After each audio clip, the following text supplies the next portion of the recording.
আমাদের একজন প্রবীণ শ্রবণ বাক প্রতিবন্ধী বালু ভাই, তিনি অনেক কষ্ট করে, তিনি শ্রবণ ও বাক প্রতিবন্ধী এবং শারীরিক প্রতিবন্ধীও বটে।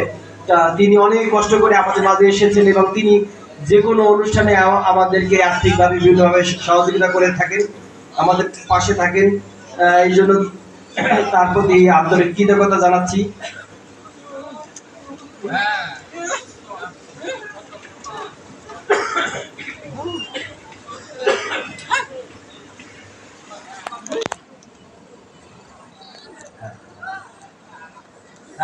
আপারটা আমি করি, সাইন ল্যাঙ্গুয়েজ আমি করি।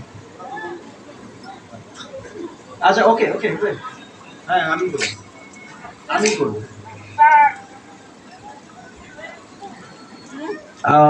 এখন আমাদের অনুষ্ঠানের চূড়ান্ত পর্যায়ে আমাদের প্রধান অতিথিকে তার মূল্যবান বক্তব্য রাখার জন্য সবিনয় অনুরোধ জানাচ্ছি।